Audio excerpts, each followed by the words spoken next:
Hey everybody, happy Friday out there. It is Finish Strong Friday. So whatever you're doing today, make sure you finish strong, run through the finish line, get it done. So excited that you're joining us today for another episode of Standing Out, a daily podcast about sales, marketing, and leadership. I've got an incredible guest today. Can't wait to bring her on. It's my first sales manager who gave me a shot when I transitioned from being a teacher to go getting into sales, the crazy world of sales. So we'll talk about that in just a minute. Before we do that, though, I want to talk to you a little bit about, just to remind you about our Word on the Street Tough Mudder Charity Challenge coming up April 30th. We're going to be raising money for an incredible organization called Battle Buddy 3 Gun. They take wounded veterans who are paralyzed on these incredible shooting adventures, give them a sense of community, a sense of hope. And we want you to participate in that. If you'd like to participate in the event, you can sign up for that or just for the weekend. And most importantly, give to this charity. They're a 501c3 organization. It's all volunteer work that they do. My good friend Jeff Combs, who's a paralyzed veteran, wounded veteran, runs that organization. You can go to the website, betaconsultinggroup.com/events to learn more about the weekend, about the Tough Mudder. Most importantly, click on that GoFundMe link and give to the organization so that we can help provide these activities that cost about $4,000 per event. So very excited about that. Make sure you check that out. And then also, just in a little bit at noon Central, 1 Eastern, come back here on LinkedIn Live or on YouTube or on Twitter to watch the Word on the Street, especially if you're in transportation and logistics. It is the greatest lunch in logistics by far. And we have my good friend Ann Rinke, CEO of TA, who's going to be on the show with us as well. So that'll be a lot of fun. And so with that said, let's go ahead and bring on my first guest. I got to tell you, this woman has absolutely changed my life, gave me a shot, and was just an incredible sales manager. And I can't wait for you guys to hear from her today. Let's please welcome Melissa White onto the show. Melissa, what's up? How are you? Hi, how are It is you? so good to see you. You too. It's Man, been it's been a so long time. I know. Can you believe that? I was just, we were talking about this offline, but it's been, 12 years since you gave me a shot. And the one thing I wanted to ask you as we kind of get this out of the way real quick, but before I do that, we'll do an intro. But I want to ask you about what you were thinking about when you hired me, and that must have been pretty crazy. But before we do that, do a quick intro. Tell everybody a little bit about yourself, about what you like to focus on, what you're doing now, and then we'll jump in. sure. So I am a sales and marketing consultant. I've been scaling sales organizations across the United States over the past 16 years, which is, of course, where I connected with you. I am a co-founder, most recently, of a nonprofit organization, Rare Genes Movement, which I'm incredibly excited about. I am a wife, a mother of two beautiful children, and I love leadership, right? So I love that you're doing sales, marketing, and leadership. That is, I think, what I have a lot of passion for in developing myself and developing others. And that's, kind of what I've been up to since we last met, building companies, building a nonprofit, and being a mom. I love it. And it's been fun to watch your journey as well, and to be a part of it, kind of keep in touch over the years. Before though, I want you to talk a little bit about Rare Genes Movement and how that got started, like what led you to that, and talk a little bit more about, how people can help. Yeah. So Rare Genes Movement was created because about a couple of years ago, our son Parker got diagnosed with a rare genetic disorder. And it took 5 years for us to find out what was going on with him. And, we knew there were some symptoms and we knew that there was more to it. And it was just a kaleidoscope, moving parts and puzzle pieces. And then finally we got that diagnosis, and we thought we were going to have the plethora of resources and places to go, and that just wasn't the case. The doctors told us that only 1,000 people in the whole world have what he has. It's called Wiedemann-Steiner syndrome. And they gave me a number of someone who had started a Facebook group and a little nonprofit, but we had just this feeling that we needed to do more. We just knew that we needed to do more. And so we created it. And over the past year, we've been, figuring out what that was going to look like and how we were going to make an impact. And because we've had some experience in raising money for nonprofits and charity through business, we gained the confidence to just start it, became a 501c3 organization. And now what we want to do is we specifically want to raise money for families with children with rare disorders. and to be able to, financially help and provide in places that they're not getting, resources for treatment or, things that they need. So we're navigating a rare road, but we're excited, and it makes us feel like we're doing something good. And if you want to donate or want to help, we're going to have some events which I'll keep you posted on. But you can go to the website at raregenesmovement.org, and there's a place to donate there. We have a Facebook page, and we plan on being big and doing some big things in the future. So I love seeing that. Philanthropy is such a huge part of business. You've had that for a long time with the companies that you've helped to scale, especially like with Operation Smile. I mean, that's just kind of a part of the DNA. So I love seeing the fact that you're jumping in and doing this and making a difference, not only for Parker, but just for other families that are going through similar situations. That's awesome. That's so cool. Well, best of luck on that. I hope that a lot of momentum gets built up for that. So let's transition for just a minute. Let's talk a little bit about. I'm excited to share this story today because occasionally I tell people that I got my start in door-to-door office supply sales, and I tell a little, about walking through the rain in Portland, Oregon, all that kind of stuff. But it only would have happened because you gave me a shot. And I'm curious for you to tell your story about when you got this application and resume from this 32-year-old former school teacher who wanted to go door to door in Portland, Oregon, and just talk. I haven't heard this story actually. It's the first time, so I'm very excited to you can share that story. Go ahead. And you can imagine I've done a lot of interviews over the years, and I don't remember all of them, but I do remember the process with you, and I remember thinking that you had a lot of different experience, and it had nothing to do with sales, and but I wanted to talk with you and get a chance to meet you and see if it could go somewhere. And your experience had nothing to do with what we were looking for, but we were looking for someone that we could teach and we could grow with. And when I spoke with you, you were well spoken, and I felt like our values aligned.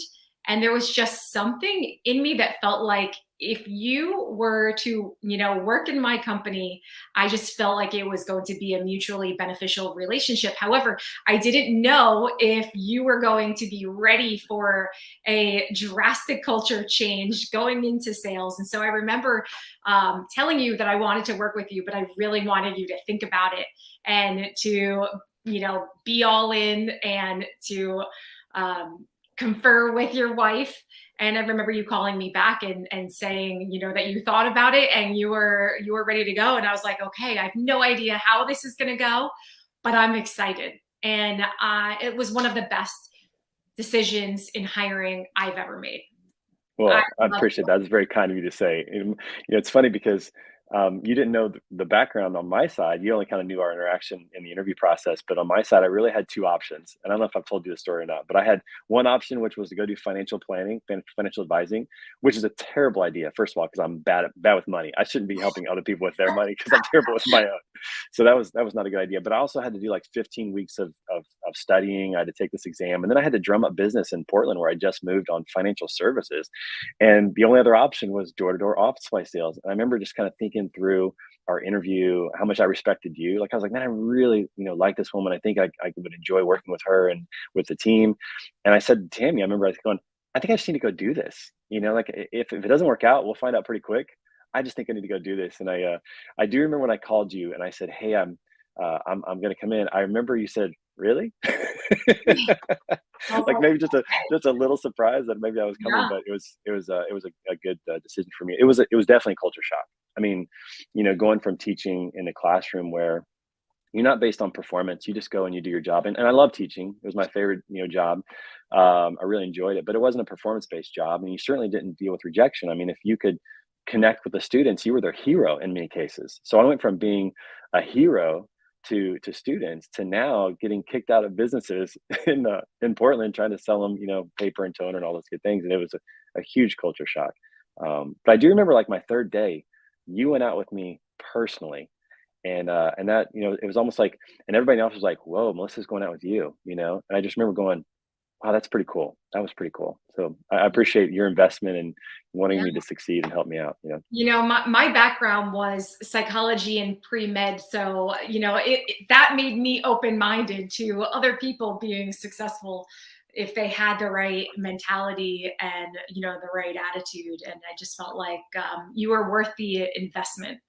And I think it turned out to be so because you had a huge impact on the company and your example and your initiative and all of those things. And it was just such a fun time. It was a really fun Yeah, time. it was fun time. I don't think I made a ton of money at the time because I was learning, but man, the experiences and the memories and the relationships, they still exist. Like I mean, your husband Donnie, who was a guy who trained me in the field, and was somebody that I still talk about because of the things I learned from him out in the field. And Mike Saito, who was just a wonderful guy to work with, and and Will Lynham, who I talk to like at least once a month, sometimes once a week. We just keep up and touch base.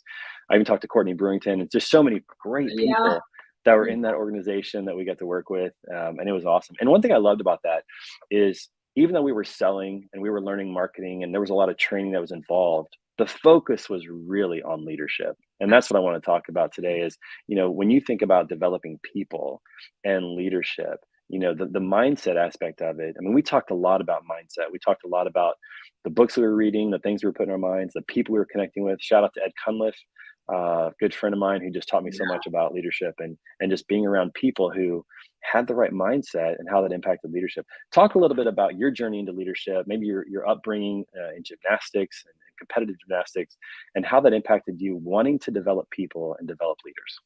Yeah, absolutely. I think I was so fortunate to have such a great coach when I was younger who had such an impact on me. And the things that I remembered weren't even as much of the tangible skills as it was the mindset that he taught young girls learning how to do gymnastics, but really learning how to compete and get over fear and just become the best versions of themselves.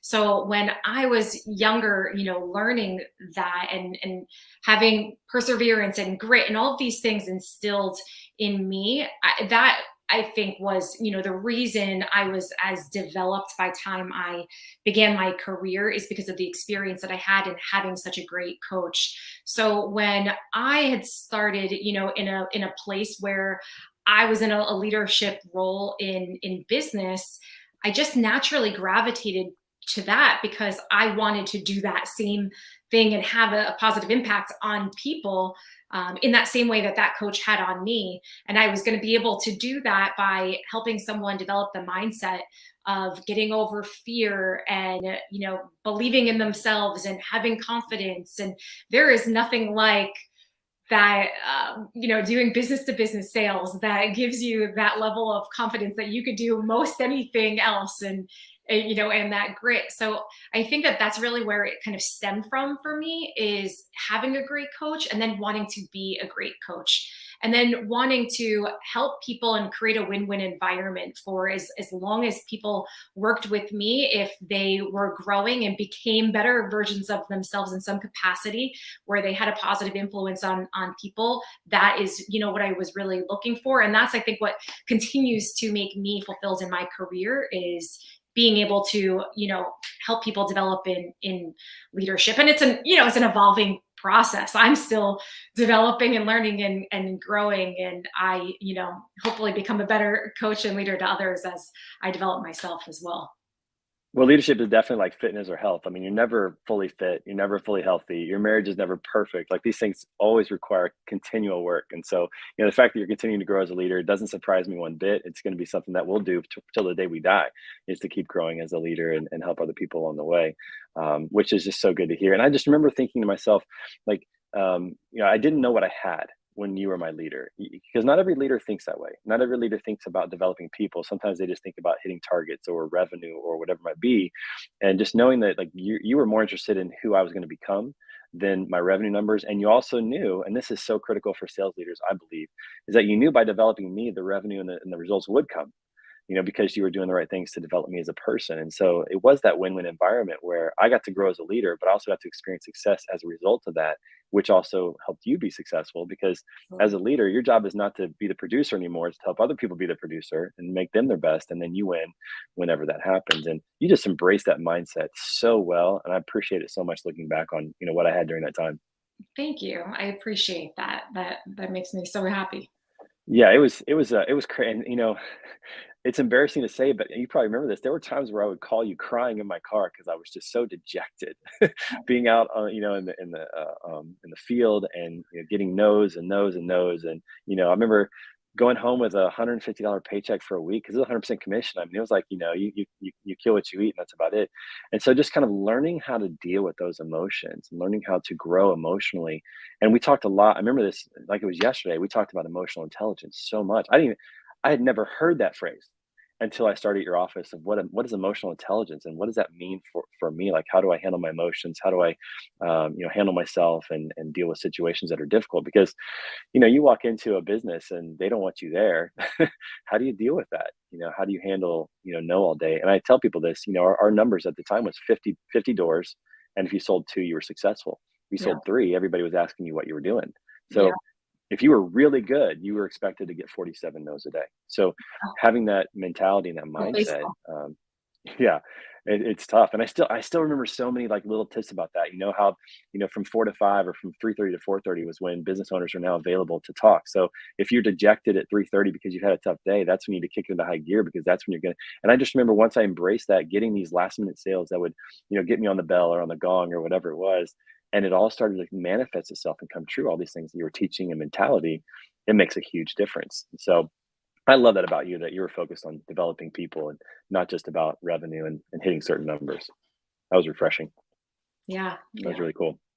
So talk to me a little bit about, what you're doing now from a sales perspective, from, helping companies grow. I know that you're no longer, so we met in Portland, Oregon. You're now no longer there. You're over in New Oh, Jersey geez. and Yeah. that's right. Which is home for you, right? I mean, that's kind of where you Home grew for up me. and Yeah. I mean, yeah, I've lived in a couple different cities and piloted, some campaigns in different markets. I was in Las Vegas. I was in Chicago. I loved Chicago. Loved Las great Vegas. city. Yeah. Yeah, and now I've been in New Jersey. I was actually in New Jersey, went to Chicago, and and now we've planted our roots here in Jersey, and we're growing here. We just planted and bought a house finally, and we plan on doing big things and growing our business as this being kind of the headquarters for where we do everything. So I'm still scaling businesses, um focusing on leadership. Now I'm more in a consulting role, so I consult more than I do anything else. So instead of teaching really sales, I'm really teaching people how to run their businesses better, um, and a lot of the same things on just a bigger scale, right? It's becoming a better person, to be a better leader to your employees and to your team, and to come through for the clients. We work with different clients in different mediums, not just in business to business, but in retail environments. And what we're going to do in the future, who knows? We'll be putting on virtual glasses, and that'll be the It's field. crazy. I know. We'll Yeah. will be in I don't even know what it's called, but I have people who hang out virtually, with their virtual glasses in the metaverse right now. It's wild. And it is really wild. So I don't know what the future will hold in terms of the clients that we'll represent and what we'll do, but we'll be here for it because we've just have the ability to adapt and bring a lot of value to clients in doing face-to-face sales. So Yeah. I'm excited And the about whole that. landscape is changing too. I mean, with the virtual Oh world yeah, of, I run things Zoom. virtually. I mean, I was talking to Will, a friend of ours, about this to one point recently, and he was telling me how they're getting on a Zoom call to do like a sales call. I'm like, Oh my gosh, that would be like so much easier than what we did walking in and, getting kicked out of businesses from time to time and things like that. But it's changing. The whole world's changing, Yeah, and everything's changing. the expectations around sales are different too. Like you can sell without having to actually go face to face, even though I prefer face to face still to this day, being with somebody. But you don't have to as much to Yeah. be successful, which is crazy. And we still do face to face, but now the landscape of even having office space is changing. We can Right, run meetings virtually. And it's interesting, the pandemic has really given us an opportunity to look outside the box and right. looking how, or I think everybody, and how we've all done things, right? Is this serving us anymore, or could we do things a little bit differently, be more efficient, and still get the same result? And so I think we're navigating those waters still, but it's fun to do things in a new way, but with the same principles and core values of bringing Right. great value to people and clients. People are still people, and they still buy from people, so those types Exactly. of dynamics don't change, no matter how you're connecting, which is true. Let's transition for a little bit and talk about mentorship. One of the big things that I know that you focus on is having a mentor and being a mentor. And specifically, one of your mentors, Eric Chapman, who is somebody that I also just have fond memories of, with, who had that same mentality of, I'm going to develop you as a person, I'm going to invest in you as a person, and then as a result, we're going to win together in business. Talk a little bit about the value of a mentor, not only having one and like selecting a mentor, finding a good mentor that you can really learn from, but then also transitioning to being a mentor and sharing that information and helping other people grow as well. Yeah, absolutely. I think that is so important in having a good mentor, and really finding someone that cares enough about you to confront you, right? Care enough to confront, because there's definitely times when you don't want to tell someone something because you are afraid it's going to hurt their feelings, but by withholding your feedback, sometimes you're not giving someone the opportunity to really grow or overcome whatever obstacle they need to in order for them to become the best version of themselves. So I think that when you find a good mentor, it's someone that, one, you look up to in different aspects of their life, and not just in business, but in their values in general, and then asking them to hold you accountable. And then, of course, as a student, I think it's really important to not shop around for advice. When you have a mentor and they give you advice, they're doing it with your best interest in mind, and as long as you trust their interests and their intent, then they're going to give you the best advice, and you should try to follow it. And so that's something that I took to heart. And I don't always love the advice, because sometimes you just want to hear can get fit by sitting on your couch and not eating healthy and working out, but in reality they're going to tell you what you really need to hear. So that was something that was really important for me, in a good mentor that was going to hold me accountable. And then I really tried to do that for other people too. But at the same time, the when the student is ready, the teacher will appear. And sometimes people aren't really ready.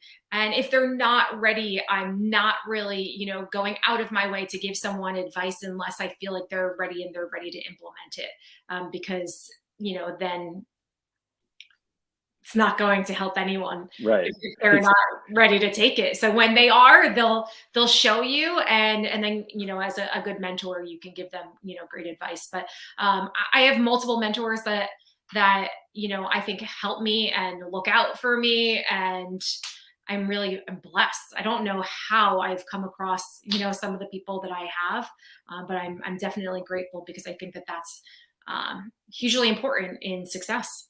Well, I would echo the same thing. I feel so blessed to have so many great people in my life that have helped me along the path. And I've heard it, slightly differently, that once you have a vision for where you're going to go in life, the vehicle usually shows you up to get you there.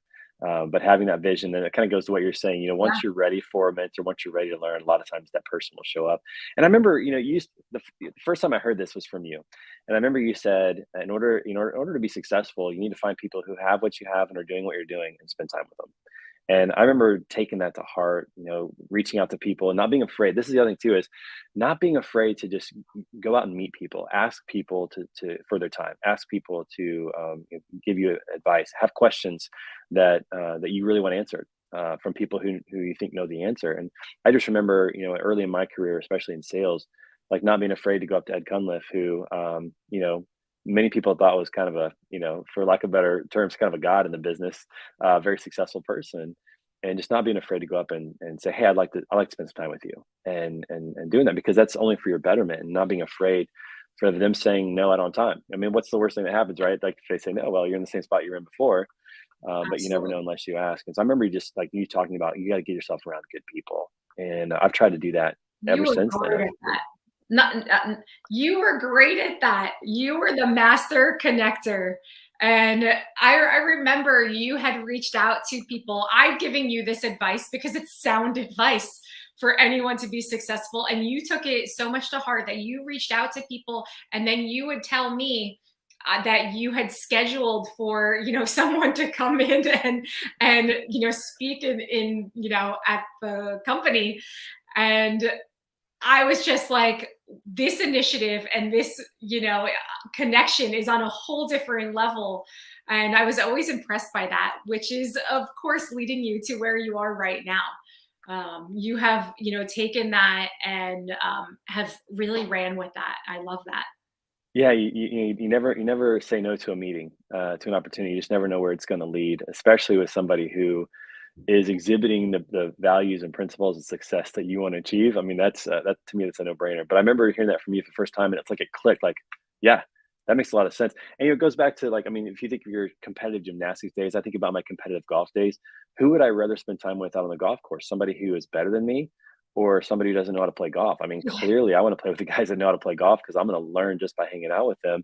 So that, like when you said, I just remember that clicks. I'm just going to do that, and it's served me really well. It's been great, and I'm glad that glad you shared tips like that and kind of helped me along my journey along the way to do that. And now, like I feel like that's my job now, is to connect people. Is to help put people together that can benefit each other. So it's worked out pretty well, which is good. Yeah, absolutely. I mean, you've created a whole lineup of people by doing just that that are speaking on your show. I love it.